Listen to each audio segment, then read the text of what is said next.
Hello everybody, and thank you for joining me. I decided to upload a video on Abu Simbel because it is one of my favorite temples, and I do have some historic pictures of it that I would like to show you. And I would like to talk a little bit about the statues of Horace that seem to come and go through the years, and they eventually disappeared. And I would like to give you a little history on it and tell you who built the place and how long it took. And it was basically a temple that was dedicated to Rameses II and his queen Nefertari. So, well, let's get into it. This is the new Abu Simbel. It was moved from underwater. Well, it wasn't underwater yet, but it was moved higher because of Lake Nasser filled in, and a few sites were saved, and luckily this is one of them. And you wouldn't believe what they did, but they did it. This is all man-made here. They built this whole hill, and this is hollow back here, as you'll see. And it's basically straight up from where it was, so that worked out pretty good. Now, here's a little something that just tells you what's there. You could probably just put it on pause. Whenever you see these, you can just put it on pause and then just read it, okay? Because I'm trying to keep the video short, and it's going to be too long as it is anyway, but hey. So here is the small temple, and I think this is probably the new version. But it's the same temple, they just cut it up and moved it. But this is Rameses II, and this is Nepetary, and notice that they are the same size. Now this is quite an honor for a queen to be the same size as the pharaoh, because they're usually small like this, and size represents importance. But this temple was dedicated to Nefertari and Hathor. So, therefore, she gets to be full size. And I think there was only one queen before her that had a statue somewhere that was also full size. Here it is in the new position. Oh, and you can see the back side of this is all, I think it's, I'm not sure if this is all concrete or what, but this whole thing is completely man-made, except for the temple which was moved. Here it shows it where it was, before. And here, and notice this valley here. Now you're going to see some photos where this is completely filled with sand, and it comes down at an angle right across here. So this was all filled in with sand here. And it was hidden for hundreds of years, in fact. And it wasn't even really, quote-unquote, discovered until the early 1800s, and I think as early as probably 1794.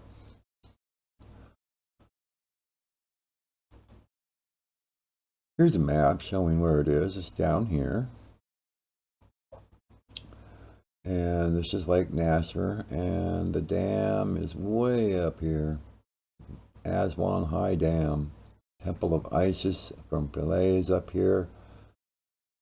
And it shows pretty much the, lay of the land here. This used to be, well, this does show it to be Nubia. Back in the old days, it was Nubia, but now this is Sudan and Egypt. But you can see here, this is Nubia, which is just southern Egypt. And by the way, here is the island of Philae reconstructed. And this was also moved and would have been underwater. And in fact, it was underwater for a while. And then they finally built a dam around it and moved it piece by piece, and it looks pretty much the same as it did. Everything is in the same position, so that's kind of nice. That was quite a save.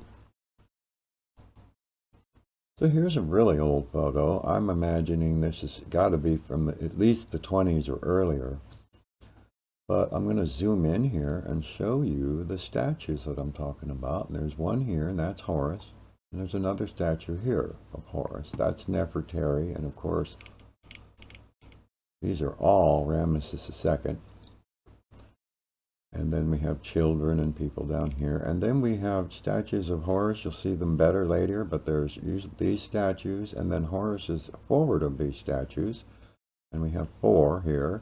Every other one is Horace.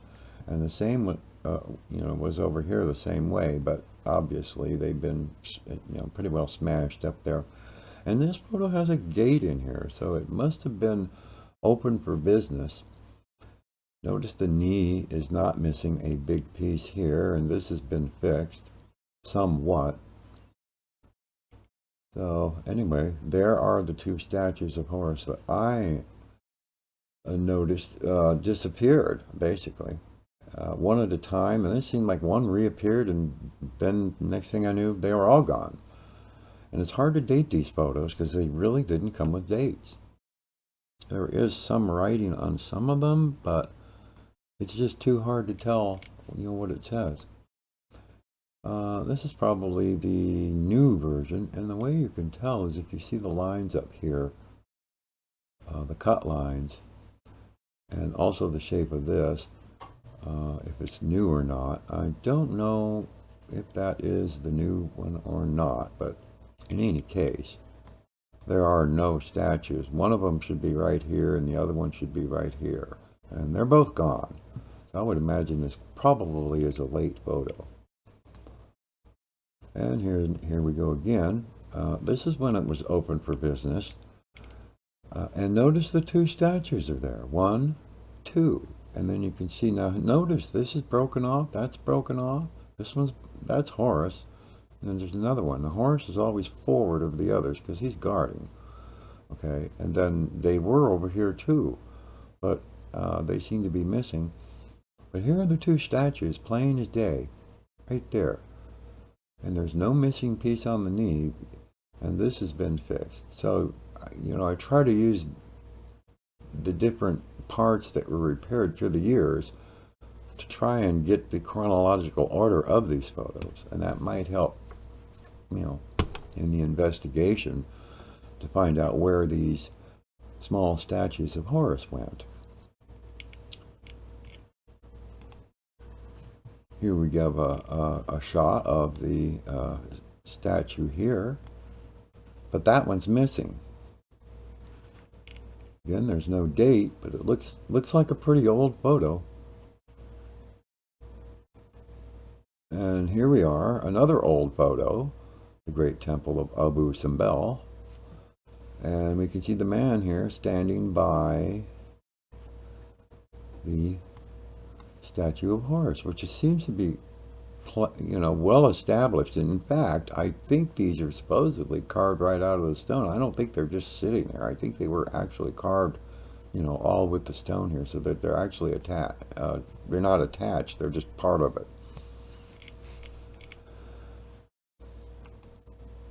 Another one, now all of a sudden they're gone. This looks like a pretty old photo, and now the statues are not there anymore. And here we are, statues are in place. Everything looks good here, and keep your eye on these over here too, because later on, all of a sudden the statues appeared, like they were rebuilt or something. Just a really ancient one, but it does show the sand coming down on that whole entire valley, just completely covered. I think this was taken around the 20s. Now this says 1860 painting, but this is not a painting. But if this is true, then we have 1860 and the statues are not there, but yet the sand is here. Another clue.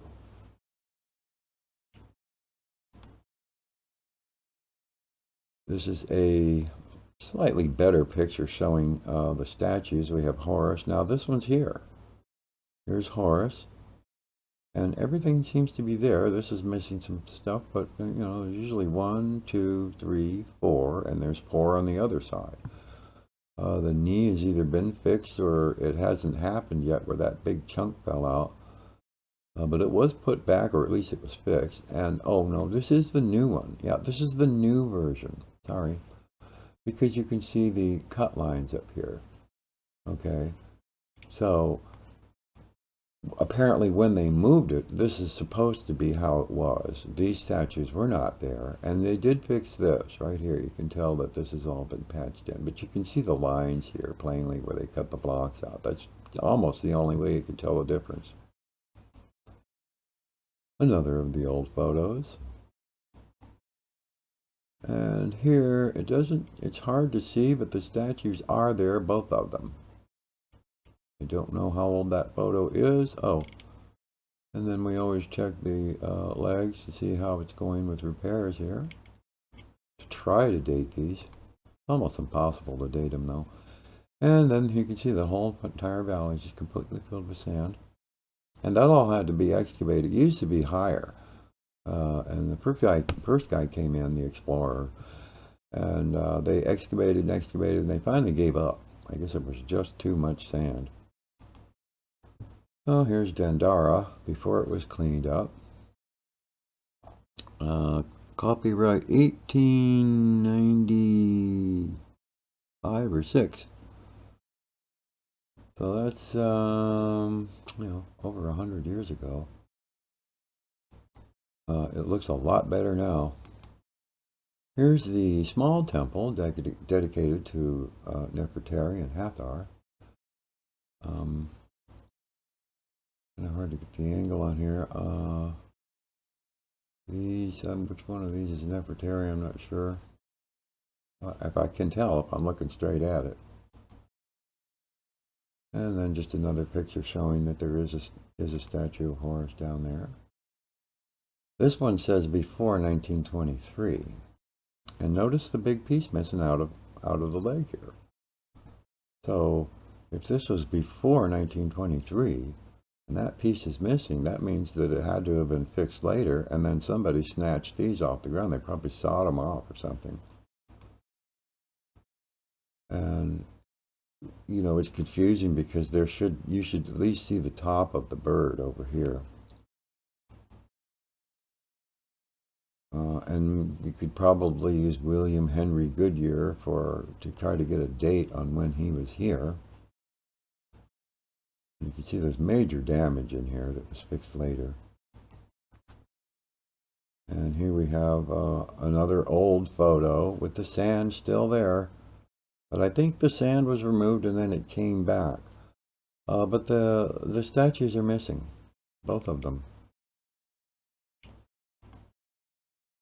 It's another incredibly ancient photo, but in this photo, of course, everything is buried.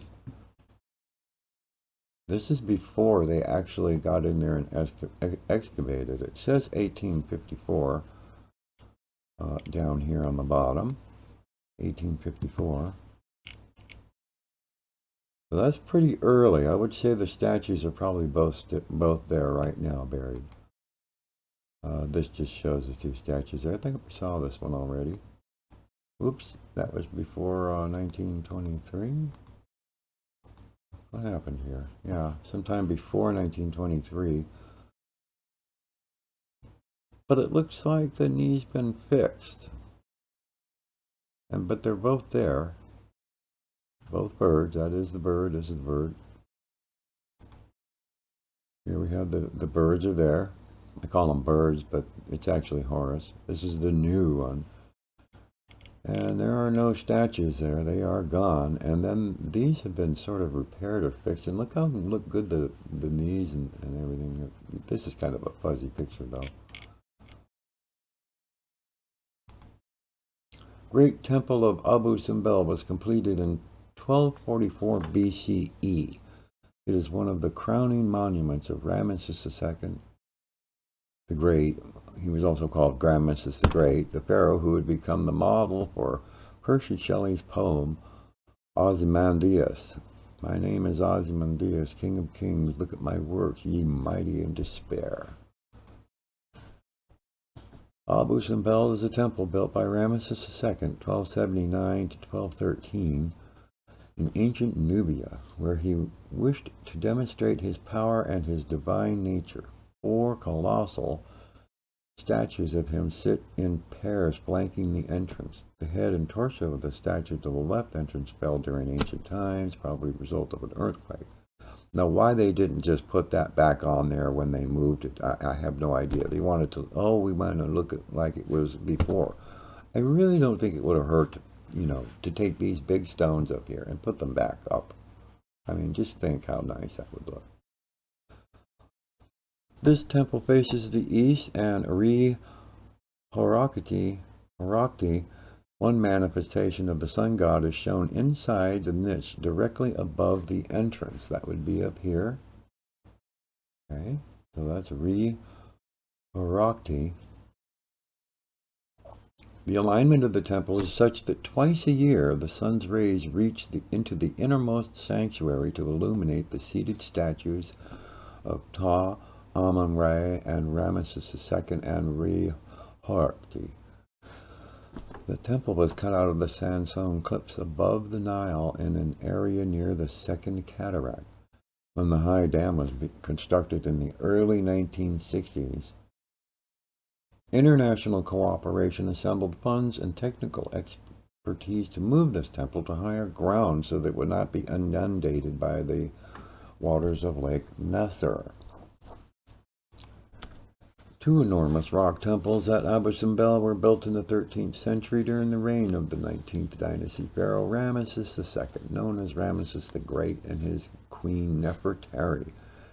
Their construction, including the carving of the massive rock-cut statues of the royals, took 20 years. Dedicated to the Egyptian gods Amun, Ra, Hokidi, and Ptah, and to Ramesses himself, they are considered to be the most beautiful of temples commissioned during the pharaoh's reign, placed by many tourists as a highlight in their travels around the country. Buried in the sand for centuries, the temples were rediscovered at the beginning of the 19th century. They had to be dismantled and relocated in the 1960s. And imagine, they did all this in the 1960s. Okay, that was a pretty long time ago. And we have the Temple of Isis from Philae at Agilokia Island. And this is taken from the lake, of course. And by the way, this is one of the last places that Cleopatra used to hang around at. And the Romans let her worship the old gods here, which weren't allowed anywhere else. So they kind of left her alone down here, and she was able to worship, her gods and stuff here. Here's Nepetary, small though compared to Ramesses II up here. Here she is again. And notice, she doesn't get the status here. And I think this could be at Luxor, maybe. This is inside the tomb. It's extremely beautiful tomb. This is the tomb of Queen Nefertari. This is not at Abu Simbel, though. I think it's like in the Valley of the Queens. And it just goes on and on and on. It's really big and beautifully decorated. Here is the new, you can see the lines here. So you knew this is the new version. And here's Nefertari right here. These two are Nefertari, and these four guys are Ramesses II. I think. I'm sure about this one. I think because they have a pair, but that is her for sure. I know that. And then here's the entrance. And you can see that Nefertari's tomb was quite extensive. And this is looking down the main temple, and the sunlight passes through here and illuminates on three statues at the back here, 3 or 4 statues in the back. This is in the small temple, and there's Hathor, that the temple is dedicated to. And of course it's all cleaned up too, and they put wood floors in here too. And this is in the small temple. Here's Hathor again, all around. Over here too. Well, maybe I should zoom in. And this is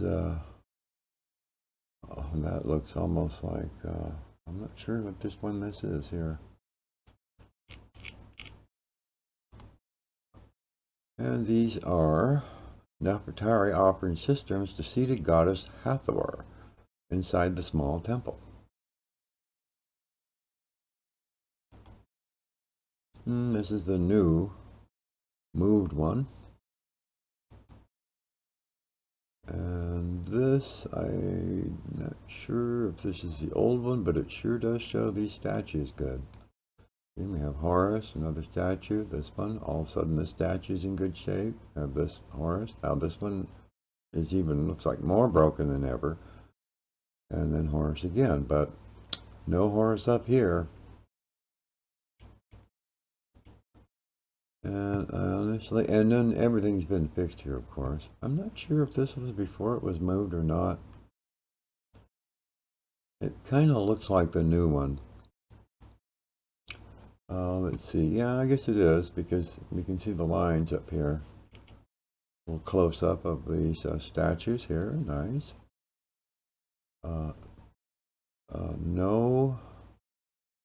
No statue of horse over here. Oh, and here's the cartouches, too. It's kind of interesting to look at those. I think this one is Rameses II, but he had a couple of different cartouches, though. I guess you were allowed to have more than one. And this one could be Nefertari. But I don't know, we'll see. Here it is fixed a little bit. Now this is definitely one of his cartouches right here. But he has two, because some of them have like two circles. One big circle and then another smaller one.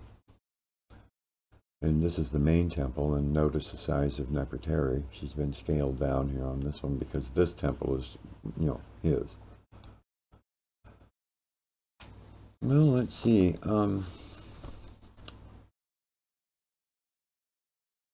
I guess I should probably read this. At Abu Simbel in Nubia, on the Sudanese border, rises the great rock shrine of Rameses II. Beside it, a small temple of Hathor of Ibshak, dedicated to Nefertari. Here the queen is shown making offerings before the form of the cow goddess, in which I just showed you, Hathor Mut, Nefertari's patron.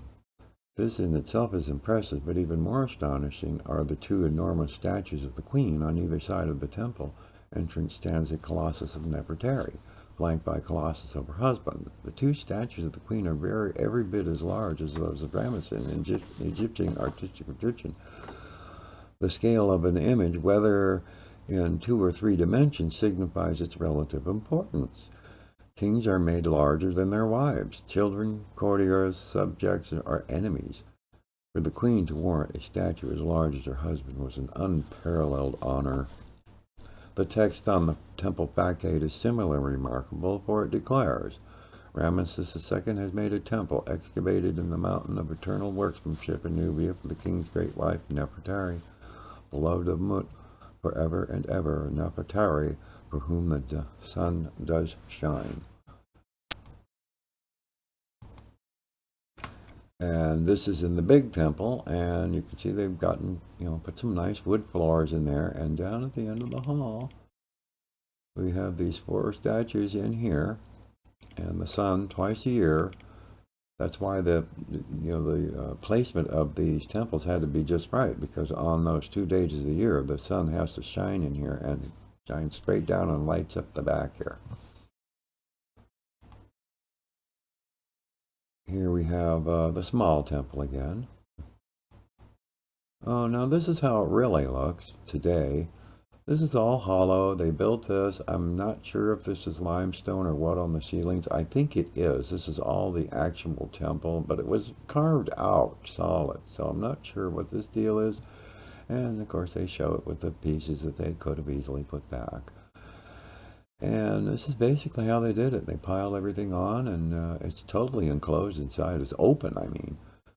So, here they are assembling it, and you can see the enclosures that they're building in the back. This is quite an operation here.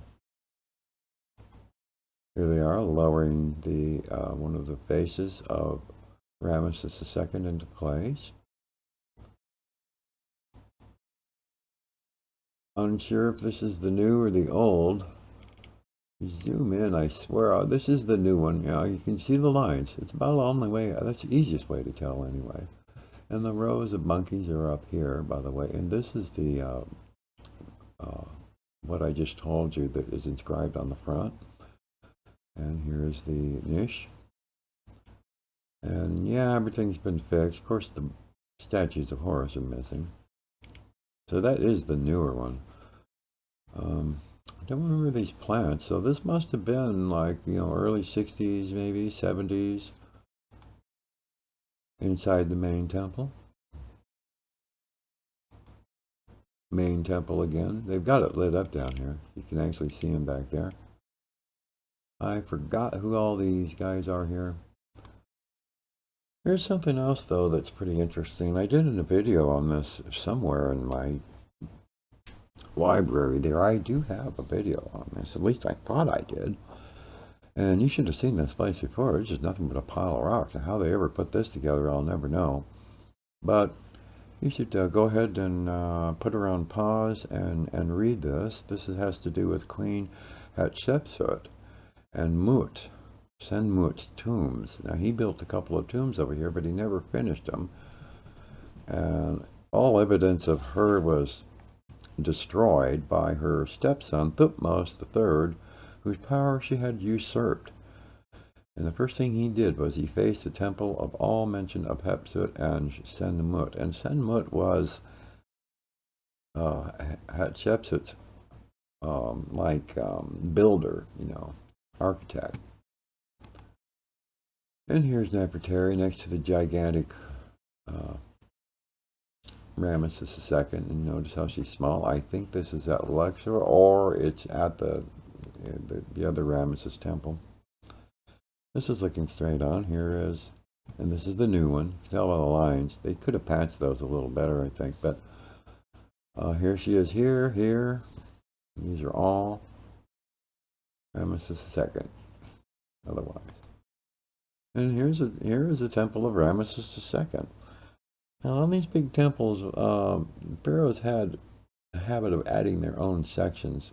So I'm not sure if he built the whole thing. I thought it was just this part here was the temple of Ramesses, but there are other temple parts in here. It might be the whole thing.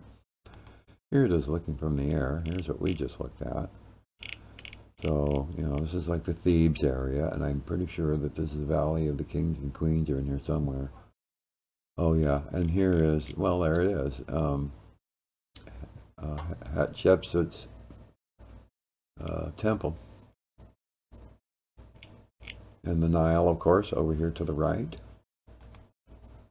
There's a vision of it now. And note, there's a lot of these statues are missing. They had rows and rows of statues. Well, a lot of them are just plain gone. And they just couldn't put all the pieces together. Here's Nepetary, and that's her, the way she looked, pretty much. And it's got the headdress there, the hat. And so she was partial to that particular hat design. Here's the big temple before it was cleaned up. There it is, really cleaned up with wood floors and everything. And lights. Go ahead and put it on pause, and then you can read this. It's pretty interesting. The main thing is it gives us a date up here that the sand has remained hidden until the 22nd of March, 1813, when a Swiss explorer discovered them. However, the first person to actually explore them was Bastina Bazzaloni in 1817. Here we have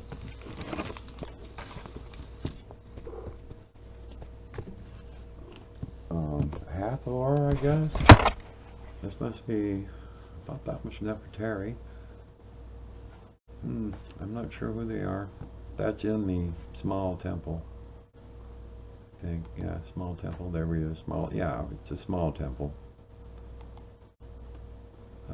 Just a little map kind of showing you where everything is. Dendara. Just everything is just scattered all along here. Of course, Abu Simbel is down here. We don't see it. Just an old photo of it completely buried in sand. Almost. And I think this is the point where they didn't even know there was a door down there. And here we have explorers, so-called explorers, and it looks like the statue is already missing. So that's kind of suspicious. Come on. Cat likes to jump all over my keyboard here. She won't leave me alone. Anyway, it looks to me like it's missing. And, you know, it really makes you wonder. And here's just another old photo showing missing statues. Here they are. Here's at least one of them. It's still there. You can see that. And the piece is still here. I don't think that leg was busted out till then. And here is a statue of Horace. And this had been previously fixed. I think it was even fixed before it was buried in sand, too. Just another ancient photo, but no statues of Horace. Here they are getting ready to cut it up. They had to do a lot of work on the inside first, and you know, I think they may have even started. I'm not sure where the first cut was made, but this is just preparations to move it. This is like probably, you know, 1961 or 2 or something. And this is interesting. I wouldn't be surprised if it was painted like this, because look at the difference. It looks so much better than this. And all the statues are just, you know, totally nice and painted, and all the hieroglyphics and everything are there. All of the golden monkeys up here across the top.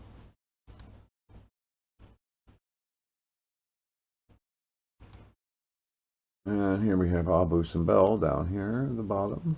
Aswan way up here. Nefertari. Pretty sure that's her cartouche there. Baalbek. Couldn't resist. It's just such a good picture. This is Rameses II cartouche. And they can lay sideways or up and down. And just another old photo showing that the two statues are in place, and there's a gate to go inside. Statue is there, but now there's a big missing piece down here on the would that be the left leg.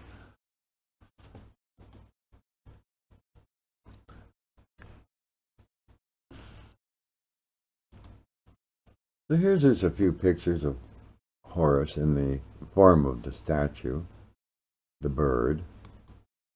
And there's quite a few, you know, quite a lot of these all over Egypt. He was a, you know, really important figure. Also the bird there, the Eye of Horus. Here's Horace here, usually depicted as, you know, with this bird head. And that is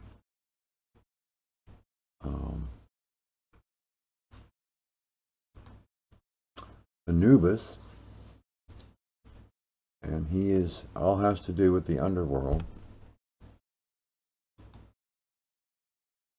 Horace again. Oh, and carrying this, the spire and the ankh. There we go. Horace. Anubis again. Horus, son of Isis. And Anubis, god of blackness of space.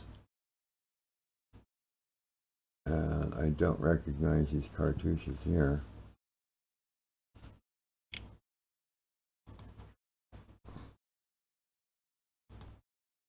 Okay, well, once again, thank you for stopping by and watching the video. I hope you enjoyed it.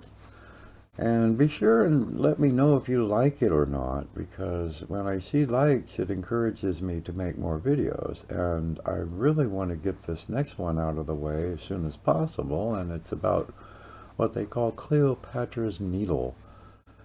And it's about 3 obelisks that were in Egypt. One was at Luxor. You notice there's one missing at Luxor. Well, that's one of the obelisks. And these were given away by the Egyptian government. One went to the United States. It's in New York City. The other one is in London. And the other one is in France. I forgot what city.